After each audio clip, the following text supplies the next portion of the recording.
여러분 안녕하세요. 오늘 저희는 더 좋은 대제사장이신 예수라는 제목으로 히브리서 5장과 7장을 살펴보겠습니다. 정확히는 히브리서 4장 14절부터 5장 10절까지 그리고 7장 1절부터 28절까지입니다. 오늘 내용을 간략히 요약하면 이렇게 말해 볼 수 있겠습니다. 그리스도께서는 두 가지 자격 조건으로 대제사장이 되셨습니다. 첫째는 고난으로 순종함을 배우셨기 때문이고 둘째는 하나님께서 그분을 멜기세덱의 반차의 대제사장으로 부르셨기 때문입니다. 그분이 생명의 법을 이루셔서 우리와 하나가 되셨기 때문에 멜기세덱의 반차의 대제사장이 되셨습니다. 4장 14절부터 16절은 우리에게 있는 큰 대제사장을 소개합니다. 그분은 하나님의 아들이십니다. 아들의 모습을 설명한 1장에서 우리는 이미 공부했습니다. 그분의 아들의 직분은 신성과 왕권을 드러냅니다. 곧 위엄의 보좌 우편에 앉으신 자시요 하나님의 영광의 광채시고 본체의 형상이십니다. 아버지의 모든 것을 알고 아버지와 하나이신 분이 바로 그 아들이신 것이죠. 그런데 그분은 모든 일에 우리와 한결같이 시험받은 자입니다. 그러나 죄는 없으십니다. 이 큰 대제사장이신 그리스도로 인해 우리는 은혜를 얻기 위하여 은혜의 보좌 앞에 담대히 나아갈 것입니다. 히브리서 5장, 7장을 세 부분으로 나누어서 볼 수 있는데 첫 번째는 아론 반차의 대제사장직과 다른 점, 두 번째는 그리스도께서 대제사장이 되실 수 있는 자격 두 가지, 세 번째는 멜기세덱의 반차의 중요성으로 나눌 수 있겠습니다.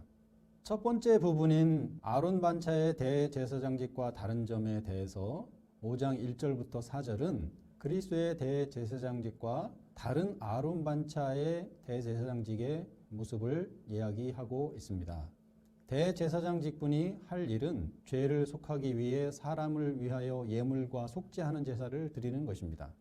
이러한 대제사장 직분으로 세움을 입으려면 아론과 같이 하나님의 부르심을 입어야 합니다.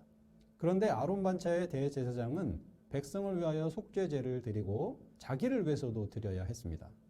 왜 자신을 위해서 속죄제를 드려야 했을까요? 그것은 비록 대제사장으로 부르심을 받았지만 그 자신에게도 속해야 하는 죄가 있었기 때문입니다. 왜냐하면 그도 아담의 후손이기 때문입니다. 백성의 죄를 속하기 위해 사역을 하고 있지만 자신도 죄가 있기에 속죄제를 드려야 했음은 아론 반차의 제사장 역시 완전히 속죄를 이룰 대제사장이 필요했다고 할 수 있겠습니다. 그래서 아론 계보에서 세움을 입은 제사장의 사역은 참 대제사장, 곧 속죄제를 드리지 않아도 되는 참 대제사장의 사역을 표상하고 바라보게 하였다고 할 수 있겠습니다. 참 대제사장은 그래서 죄와 상관없이 계시는 어떤 분이어야 했습니다. 자신을 위하여 속죄제를 드리지 않아도 되는 분이어야 했습니다. 이런 부분이 아론 반차의 대제사장의 완전치 못한 부분이고 다른 점이었습니다. 두 번째 부분으로 그리스도께서 대제사장이 되실 수 있는 자격 두 가지를 5장 5절부터 10절 그리고 7장은 이야기합니다. 그 첫 번째 자격은 그분이 고난으로 순종함을 배웠기 때문입니다. 8절 9절 아들이라도 고난으로 순종함을 배워서 온전하게 되었은즉 자기를 순종하는 이들에게 영원한 구원의 근원이 되셨다고 기록합니다. 고난으로 순종함을 배웠다는 말이 무슨 말일까요? 고난은 십자가의 고난으로 이야기할 수 있고 순종은 아버지의 뜻에 순종하심을 말한다고 할 수 있겠습니다. 다시 추가해서 말해보면 십자가의 고난으로 아버지의 뜻에 순종하셔서 온전하게 되셨다는 것입니다. 그래서 자기를 순종하는 이들, 곧 그분의 길을 따르는 이들에게 영원한 구원의 근원이 되셨습니다. 아버지의 뜻에 순종함은 생명의 법을 세우는 것이라고 할 수 있겠습니다. 그래서 아버지에게 순종함이나 율법의 순종함이 같은 이야기라고 해볼 수 있습니다. 이것이 예수께서 대제사장이 되실 수 있는 자격입니다. 그렇다면 십자가의 고난이 율법의 순종함과 어떤 연관성을 가지고 있는 것입니까? 이 내용이 사실 긴 설명이 필요합니다. 그러나 최대한 간략히 설명해 보겠습니다. 먼저 율법의 순종함에 대해서 말을 할 때 율법이 무엇인지 생각을 해보겠습니다. 많은 사람들은 율법이란 단어를 들으면 율법의 조항을 먼저 생각합니다. 십계명의 조항도 그렇습니다. 무엇을 하지 말라는 내용을 먼저 떠올립니다. 그런데 사실 율법은 그 모든 조항들의 기초요, 근본이 되는 면을 기억해 봐야 합니다. 마태복음 22장 37절로 41절에 예수께서 율법이 무엇이냐고 묻는 율법사의 질문에 이렇게 대답하셨습니다. 예수께서 가라사대 내 마음을 다하고 목숨을 다하고 뜻을 다하여 주 너의 하나님을 사랑하라 하셨으니 이것이 크고 첫째 되는 계명이요 둘째는 그와 같으니 내 이웃을 내 몸과 같이 사랑하라 하셨으니 이 두 계명이 온 율법과 선지자의 강령이니라. 율법은 하나님을 사랑하는 것입니다. 둘째도 그와 같은데 그것은 바로 이웃을 사랑하는 것이고 곧 율법은 사랑하는 것이라고 그렇게 우리가 요약해 볼 수 있겠습니다. 그래서 로마서 13장 10절은 사랑은 이웃에게 악을 행치 아니하니 그러므로 사랑은 율법의 완성이니라고 하셨고 로마서 13장 8절은 피차 사랑의 빛 외에는 아무에게든지 아무 빛도 지지 말라. 남을 사랑하는 자는 율법을 다 이루었느니라고 이야기하셨습니다. 화인 여사도 부자 선지자 33페이지에 하나님은 사랑이시라 그분의 본성과 그분의 율법은 사랑이다고 기록합니다. 그래서 율법에 순종한다는 것은 하나님의 품성인 사랑이 온전히 이루어지는 것이라고 할 수 있겠습니다. 화인 여사는 시대의 소망 21페이지에 그리스도께서 갈바리에서 이룬 순종을 이렇게 말했습니다. 예수 그리스도의 얼굴에 비치는 영광은 자아희생적 사랑의 영광임이 드러날 것이다. 갈바리에서 비쳐나오는 빛으로 볼 때 자아를 부정하는 사랑의 법칙이 이 세상과 하늘의 생명의 법칙임이 드러날 것이다. 그리스도의 고난은 자아를 부정하는 사랑의 법칙을 이루신 것입니다. 그분은 죄가 없으셨고 십자가에서 죽으실 이유도 없었습니다.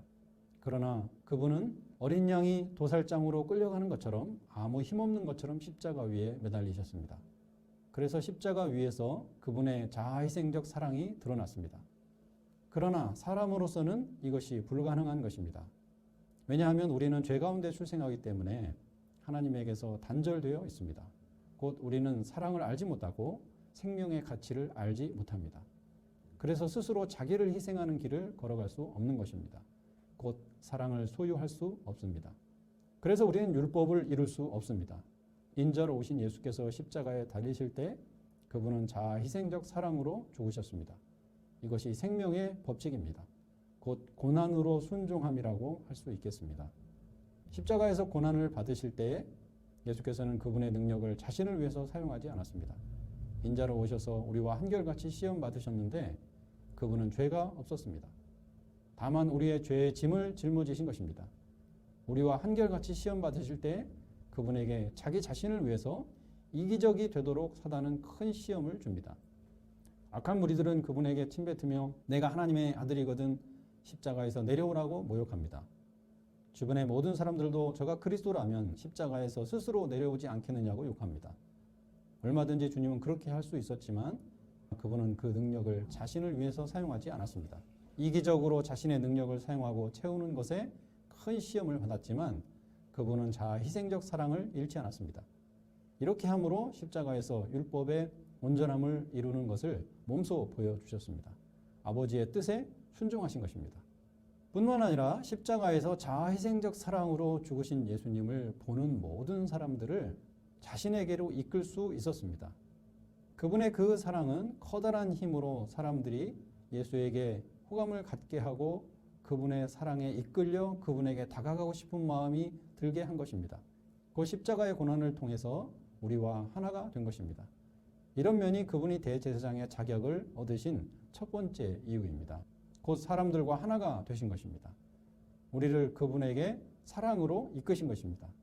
그래서 2장 18절에 자기가 시험을 받아 고난을 당하셨은즉 시험 받는 자들을 능히 도우시느니라고 기록했던 것입니다. 그래서 윌리엄 존스는 예수님은 진실로 사람이셨으며 우리의 인간적인 경험들을 하셨다. 그러므로 그는 고난과 시험에서 우리와 하나가 되셨다고 말했습니다. 그리스도께서 대제사장이 되실 수 있는 자격 두 번째는 예수께서는 하나님께 멜기세덱의 반차를 쫓은 대제사장이라 칭하심을 받으셨기 때문입니다. 대제사장이라 칭하셨다는 것입니다. 그런데 언제 그와 같이 제사장으로 부르셨죠? 히브리서 5장 4절부터 6절에 아론과 같이 부르심을 입어야 한다고 말하며 시편 2편과 시편 110편을 인용합니다. 시편 2편 7절에 너는 내 아들이니 내가 오늘날 너를 낳았다고 하셨고 시편 110편 4절에 내가 영원히 멜기세덱의 반차를 쫓는 제사장이라 하심으로 미리 부르심을 말하고 있습니다. 곧 하나님의 아들 장차 그리스도로 오실 그분을 영원히 멜기세덱의 반차를 쫓는 제사장이라 부르시겠다고 하나님은 말씀하셨고 시편의 기장은 기록하였던 것입니다. 그런데 멜기세덱의 반차를 쫓겠다고 하셨는데 멜기세덱은 누구일까요?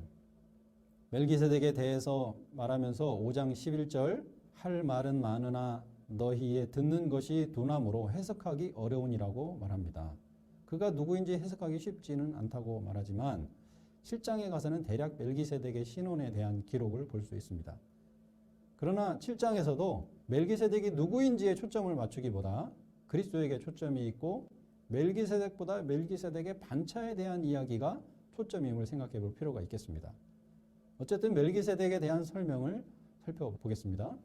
히브리서 7장 1절 멜기세덱은 살렘 왕이고 지극히 높으신 하나님의 제사장이고 아브라함보다 높고 그 이름을 번역하면 의의 왕이요 또 살렘 왕이니 곧 평강의 왕입니다. 의의 왕은 예레미야가 미래에 오실 예수 그리스도를 가리켜 예레미야 23장 6절에 여호와 우리의 의라고 부른 것과 연결되고 있다고 볼 수 있겠습니다. 살렘은 평강을 의미하는 살롬과 동일한 어근에서 비롯된 단어로 평화, 평강으로 번역될 수 있겠습니다. 이 말은 장차 나실 예수 그리스도를 가리켜 평강의 왕이라고 칭할 것과 연결된다고 볼 수 있겠습니다. 멜기세덱은 아비도 어미도 없고 족보도 없고 시작하는 날도 없고 생명도 끝도 없어 하나님의 아들과 방불하다고 말하면서 항상 제사장으로 있다고 했습니다. 멜기세덱의 제사장직이 탄생이나 족보와 같은 외적인 조건에 의해서 확립된 것이거나 승계에 의한 것이 아니라 하나님의 부르심에 의한 것임을 나타낸다고 하겠습니다. 시작한 날도 없고 생명의 끝도 없어 하나님의 아들과 방불하다, 곧 유사하다는 말은 언제 태어나고 언제 죽었는지 그 날짜를 모르는 인물이라는 말이 아니고 영원토록 계시는 그리스도와 같다는 의미로 보입니다. 항상 제사장으로 있음은 시편 110편의 영원한 제사장이라는 말을 가져온 것입니다. 사람이 소유할 수 없는 영원한이라는 말은 하나님에게 적용되어야 하는 단어입니다. 멜기세덱에 대한 설명이 사람 이상을 지칭하는 단어로 설명하는 것을 주목할 필요가 있겠습니다. 또한 하나님의 아들과 방불하다는 것은 유사한 분이라고 이해할 수 있는데요. 하나님의 아들과 유사한 분이란 하나님의 아들과는 다른 누군가라고 해석할 수도 있겠습니다. 그런데 그리스도의 사역과 그분의 존재의 핵심에 따라서 그리스도의 호칭이 여호와, 하나님의 아들, 실로, 그리스도, 인자, 선지자, 임마누엘 등으로 변해왔음을 이해할 필요가 있습니다. 하나님의 아들과 방불한 인자이신 분이라는 문장이 사람에게는 어울리지 않지만 예수님에게는 어울릴 수 있는 문장입니다. 왜냐하면 아들 되신 그리스도를 말할 때 이미 우리가 1장에서 본 대로 그분의 왕권을 드러내고 그리스도이심을 드러내는 호칭을 강조한 것이죠. 그러나 2장에서 형제이신 그리스도를 이야기할 때는 우리와 같이 되신 분, 곧 낮은 자이신 그리스도를 말하는 것입니다. 한 분 그리스도 안에서 하나님과 인자의 모습이 공존하고 그분이 그 모든 직분을 소유하신다면 하나의 직분을 강조하면서 다른 직분을 대비해서 말할 수 있는 상황이 되는 것입니다. 그럼 멜기세덱은 누구일까요? 여러 주장을 보면 예수님을 표상하는 실제적인 가나안의 한 왕이다, 외계인이다, 성령이시다, 노아의 아들 셈이다, 천사이다 라고 하는 주장들이 있습니다. 그리고 그리스도이시다라고 하는 주장도 있습니다.